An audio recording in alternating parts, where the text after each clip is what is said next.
ముఖ్యమంత్రి రేవంత్ రెడ్డి కాంగ్రెస్ పార్టీపై BJP MP Dharmapuri Arvind చేస్తున్న విమర్శలను ఎమ్మెల్సీ అద్దంకి దయాకర్ తీవ్రంగా ఖండించారు. కాంగ్రెస్ వల్లే రాజకీయ గుర్తింపు పొందిన డీఎస్ కొడుకైన అరవింద్ సొంతంగా ఎదగలేక కేవలం ప్రచారం కోసమే పిచ్చి కూతులు కూస్తున్నాడని మండిపడ్డారు.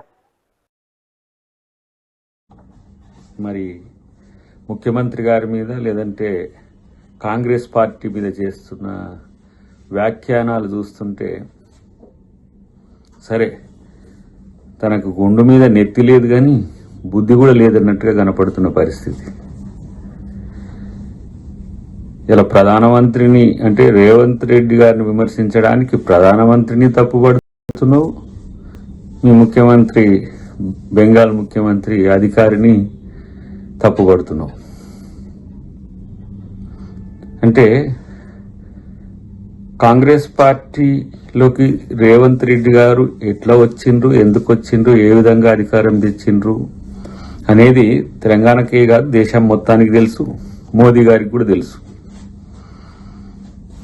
మీ మోదీ గారు సైతం అంటే మన ప్రధానమంత్రి గారు సైతం మాతో కలువు అని చేయి చాపిండు అని అంటే ఏ స్థాయి గౌరవం ముఖ్యమంత్రి గారికి ఉందో కనీసం అది అర్థం లేకపోయా. మరి ఇట్లనే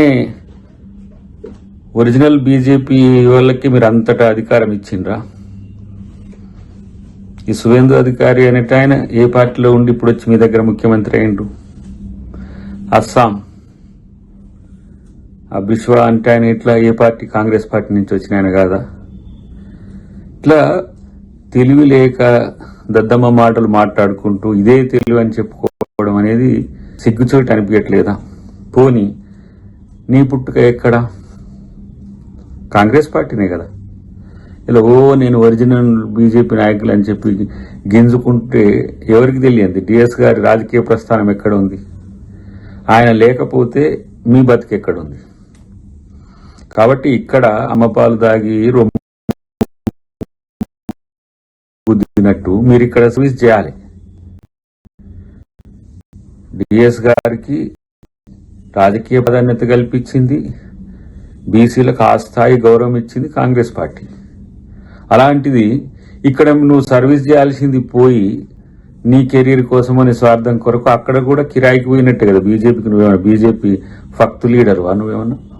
నువ్వు కూడా నీ రాజకీయ అవకాశం కొరకు దేబేరించడానికి బీజేపీ నిన్నేదో బీజేపీ నాయకుడు అని చెప్పి బీజేపీ వాళ్ళు అనుకుంటారు అనుకోకు, లేకపోతే తెలుగు ప్రజలు కూడా నేను అనుకోరు. ఎందుకంటే డిఎస్ కొడుకు అనే ముద్రనే డిఎస్ గారికి మీరు కొడుకు కాకపోతే మీ రాజకీయ భవిష్యత్తు ఎక్కడిది? రాజకీయ భవిష్యత్తు ఏంటిది అసలు?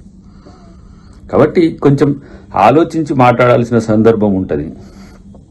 నువ్వేదో నికార్సైన బీజేపీ లీడర్ అన్నట్టు అని చెప్తున్న పరిస్థితి. ముఖ్యమంత్రి గారిని మాలాంటి వాళ్ళం ఆహ్వానించడం, పార్టీ హక్కున చేర్చుకున్నది, పిసిసి ప్రెసిడెంట్ చేసింది, తర్వాత ముఖ్యమంత్రిని కూడా చేయగలిగిందంటే ఆ స్థాయి సామర్థ్యం తనకు ఉండడం వల్లనే. మాకు లేని తలనొప్పి మీకెందుకురా బాబు? నాకు అర్థం కావట్లేదు. ఎవరు డేక్తలేడని చెప్పి ఇష్టం వచ్చినట్టుగా మాట్లాడితే మాకేదో గుర్తింపు వస్తుందని మిమ్మల్ని ఏం పట్టించుకోరు.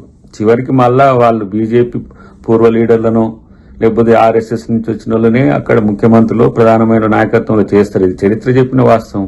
ఎందుకు ఎగిరిపడడం? కాబట్టి కొంచెం మాట్లాడేటప్పుడు చూసి మాట్లాడడం నేర్చుకో బ్రదర్ అని చెప్పి హితవు. ఎందుకంటే ఇంకా డోస్ పెంచాలంటే కూడా ఆ స్థాయి లీడర్ కావు. కాబట్టి ప్రతి ఓడు ముఖ్యమంత్రి గారి గురించి మాట్లాడి రేవంత్ రెడ్డి గారిని మాట్లాడి ఏదో ఎక్స్పోజ్ కావాలి, మమ్మల్ని ప్రజలు గుర్తించాలన్నట్టుగా నిజామాబాద్ లో ఓడిపోవడం అనేది జీర్ణించుకోలేకపోతున్నావా?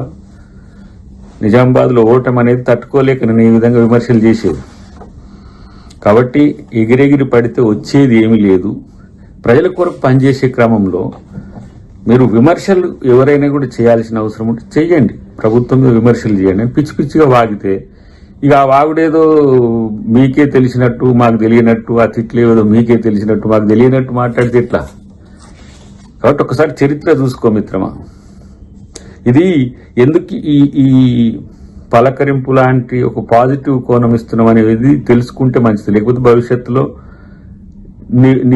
నువ్వేం మాట్లాడుతున్నావు అదే స్థాయిలో కూడా స్పందించడానికి కాంగ్రెస్ శ్రేణులు ఏమి వెనుకడుగు వేయవు. మాట్లాడుతుంటే ఎవరు స్పందించట్లేరని చెప్పి ఇష్టం వచ్చినట్టుగా మాట్లాడితే ఎట్లా?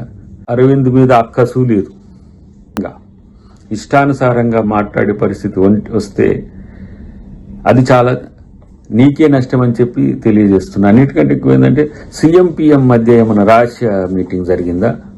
ఓపెన్ గా దేశమంతా చూస్తుండగానే నేను రాహుల్ గాంధీని ప్రధానమంత్రిని చేసుకోవాలి మాలాంటి వాళ్ళందరం కలిసి అని ఒక మాట అంటున్నాడు. మరి మమ్మల్ని ఎవరు ఏమనని ఒక